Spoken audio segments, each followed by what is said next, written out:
அண்மை செய்தி. தமிழ்நாட்டில் போதைப் பொருள் விற்பனையை தடுக்க தவறிய திமுக முதலமைச்சருக்கு கடும் கண்டனம் தெரிவித்திருக்கிறார் இபிஎஸ்.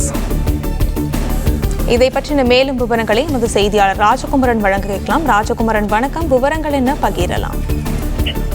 சென்னை நங்கநல்லூரில் பள்ளி மாணவர் ஒருவருடைய பாட புத்தகத்தை பரிசோதித்த பொழுது அந்த புத்தகத்திற்குள்ளாக அவர் கஞ்சா பொட்டலங்களை வைத்திருந்தது ஒரு பெரும் அதிர்வலையை ஏற்படுத்தியிருக்கின்றது. அது குறித்த செய்திகள் இன்று வெளியாகி இருக்கக்கூடிய சூழ்நிலையில் பள்ளி மாணவர் பாட புத்தகத்திற்குள் கஞ்சாவை எடுத்து வைத்து சென்றிருக்கக்கூடிய சம்பவம் தமிழகம் போதைப் பொருள் கேந்திரமாக மாறி வருவதையும், பள்ளிகள், கல்லூரிகள் மற்றும் பொதுமக்கள் நடமாட்டம் அதிகமுள்ள பகுதிகளில் பெட்டிக்கடைகளிலும் மிட்டாய் விற்பது போல் சர்வ சுதந்திரமாக போதைப் பொருள்கள் விற்பனை நடைபெற்று வருவதையும் சுட்டிக்காட்டுவதாக எதிர்க்கட்சி தலைவர் எடப்பாடி பழனிசாமி தன்னுடைய குற்றச்சாட்டை பதிவு செய்திருக்கின்றார்.